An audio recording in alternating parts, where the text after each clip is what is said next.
existe essa realidade, né, de que hoje você tem esse ultra-realismo, como o Camarão gosta de falar, né, da vida moderna, esse utilitarismo, né, que a gente vê que pauta, né, as ações da maior parte das pessoas, a espiral do silêncio. Existem todas essas coisas, né? Mas eu acho que parte é deliberada, eu não tenho dúvida de que parte é deliberada, mas parte é porque as pessoas deixaram de ter a atitude filosófica de questionar as suas premissas, os seus estados, e se tornou política incentivar isso no sentido de deixar as pessoas confortáveis, que foi o que o William acabou de falar. E estão usando a doença delas como lógica. Isso. Porque ninguém me aceita, então eu tenho que desconstruir aquilo que me torna inaceitável. Porque aquilo que me torna inaceitável é que está errado e não eu. Então eu começo a usar a minha própria doença, o meu próprio ressentimento como princípio racional orientador. E qual que é a consequência? Uma irracionalidade absoluta. Além de inibir a liberdade alheia. Sem dúvida. Consequentemente. E violar direitos, né? Sim. As consequências morais. Os proclamadores, né, da necessidade do direito violam os seus direitos, por exemplo, de individualidade, né, de educação, né, de manifestação de opinião. Apontar uma falha, uma falácia, um paradoxo que eu encontro em muitas pessoas que estão no espectro mais da esquerda. Se eu pergunto para elas, falo assim: você acha, com relação ao aborto, minhas regras, meu corpo, minhas regras? A pessoa fala: sim. Com relação ao aborto, eu sou categórico. Meu corpo, minhas regras. É uma pauta que você vai entrar mais encompassada no campo da esquerda. Ponto. Conservador de direita. Enfim, independente da nomenclatura que a gente acha, vai ter uma outra visão. Tende a ter uma outra visão. Mas na questão das vacinas, essa pessoa não encarnava a mesma ética de meu corpo, minhas regras. Seu corpo, minha regra. Seu corpo, minhas regras. Você vai tomar porque eu estou mandando. Eu acho um paradoxo, assim. Quer dizer, só para mostrar o quanto que esse não pensar cria outros problemas que vão lidando em outros problemas e é um jeito destrambelhado de levar a vida.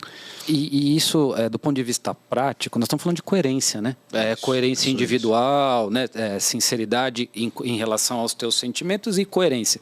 E aí, ilustrando o que você está falando, eu vi esses dias aí que os caras ficaram putos que o Lula estava fazendo um discurso com a camiseta da reserva. E aí os caras, porra, não sei o quê, e o Lula... Tinha um reloginho Chopar, se não me engano, R$70 mil. Porra, aí os caras tudo puto. Eu falei, cara, mas vocês estão cobrando coerência de um esquerdista? Não dá, entendeu? Assim, não dá para ser coerente. Aceitem, é assim. Sabe qual que é o ponto de ligação do que você falou? Sim. É o utilitarismo. Porque a desculpa deles é utilitária. Entendeu? Tanto da questão do aborto, meu corpo, minhas regras, não vai gerar algo indesejado, como da vacina, seu corpo e sua regra, então você vai estar vacinado, vai ser melhor para todo mundo. Então, é sempre os fins justificando os meios, que é uma ética utilitária. Eles pensam dessa forma. Eu estou falando qual que é porque você falou de coisas bem diferentes, que eles não têm consistência. Qual que é a inclinação intelectual da pessoa que... Então, é isso. E porque não tem filosofia? Porque ninguém com essa inclinação filosófica se permitiria pensar de forma utilitária, nesse tanto. Você perde o nexo, você perde o vigor filosófico, você não tem mais substância. Porque a partir daí, se falar, então, o que você falar pode estar de um dia, uma noite, a lua, a maré, você está de um jeito diferente, né? Meio que imprevisível. Relativiza a moral, né? É isso.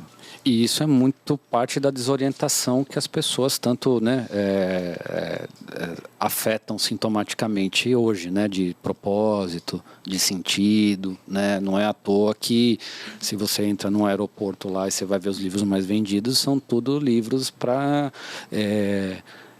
busca de sentido, busca de porque essa angústia, esse desconforto não é mais encarado como tal. As pessoas perderam esta faculdade de lidar com esse desconforto e passaram a advogar políticas de conforto. E não, né? Então, assim, hoje já não se permite questionar as coisas, né? E aí, assim, quando a gente fala de estoicismo aqui, né? Cara, isso é uma coisa que, do ponto de vista prático, é muito difícil, né? Você implantar ou ver atitudes estoicas numa sociedade como a gente vive nos dias de hoje, né? Então, como é que faz, né? Se tudo é só no conforto e desconforto, por exemplo, como a gente falou. Né? E o problema da esquerda, eu acho, no espectro da filosofia, é que o modo de pensar de esquerda é essencialmente antiético. Em sentido Sim, clássico sim. da palavra. Porque o que é um problema ético? Um problema ético é um problema relativo ao modo de vida do sujeito que gera sofrimento para ele. Aí começa a filosofia. Ela se aplica sobre o sofrimento desse sujeito como forma de aliviá-lo ou de superá-lo. Quem pensa assim? Os estoicos. Existe uma ordem na natureza que você está destinado a sofrer. Chama-se amor fati. Tem um destino aqui, cara. Você não vai viver outra coisa. Então você tem que filosofar. Você tem esse remédio, você é obrigado a filosofar. Nasce da dor, né? Exatamente. E você tem que ser, portanto, responsável pelo seu modo de sofrer. É aqui que você... Ou fica na sua e não reclama, né? Fica na... aguenta. Vai fazer outra coisa. Então você tem que ser responsável pelo modo como você sofre. Você tem que saber governar a si mesmo. Essa é a tarefa do homem ético, do homem socrático, do homem platônico. Cuidar que termina de si mesmo. no humanismo, né? Acho que a ideia de humanismo deriva disso, né? Montaigne gasta muito tempo falando. Mas por que então a esquerda é antiética? Exatamente. Porque o modo como ela encara o sofrimento é transferindo a culpa a um outro. Porque eu sofro, porque você é branco. Porque você é heterotop, porque você não sei o quê, porque você ganhou, e eu não. Então, as causas do meu sofrimento têm de ser eu transfiro para ele e eu não posso fazer nada. Eu estou fora desse controle, só me resta chorar, só me resta derrubá-lo e por aí vai, né? Então, seja, amargura. A esquerda tem uma ética triste, é isso que eu acho. Tem uma ética triste. Tem uma ética triste, é só triste. E uma ética que não... E dos afetos tristes não vem nada, só vingança. E, puta, legal que assim, não assume responsabilidade, a sua responsabilidade, é isso que você está falando, né? É meio que você não olhar para dentro de si, entender onde você está no mundo naquele momento, os caminhos, as escolhas que você tem, e você sabe que você tem tudo que acontece na sua vida, uma parte... Você tem culpa naquilo, você tem parte naquilo. Nada que acontece na sua vida... Assim, óbvio, tem momentos que até o estoicismo vai explicar que são coisas que você não tem menor controle e acabam acontecendo, mas tem uma parte que você tem controle. Eu gostei dessa história da posição do mundo, porque isso é uma coisa que é muito louca, né? Hoje, a filosofia hoje é assim, você pode ser o que você quiser, basta você acreditar. Alto lá, cara pálida, como assim, né? Quando eu tinha 7 anos, eu queria ser astronauta, mas qual a chance de um brasileiro ser astronauta e tal? Então, assim, não é desincentivar as pessoas a procurarem os seus sonhos, as suas ambições, enfim, não é nada disso, mas é assim, à medida que nós estamos falando aqui de ser humanos racionais, capazes de tomar decisão e ser responsáveis pelos atos que elas fazem, certo? Pessoas que saíram das mesas das crianças, têm as suas contas para pagar e tal.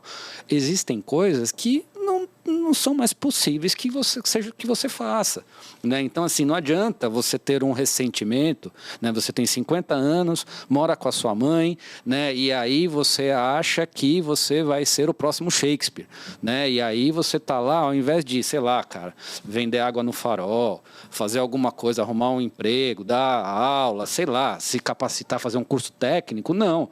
Você fica culpando a faculdade pública que não oferece condições para as pessoas desenvolverem o seu livre talento e se tornarem Shakespeare, entendeu? Então isso é uma puta de uma punhetação mental, né? E que justifica o modo de vida da pessoa. Isso tem impacto na sociedade, porque quanto mais pessoas pensam assim, é por isso que um americano dá 4 brasileiros em termos de produtividade.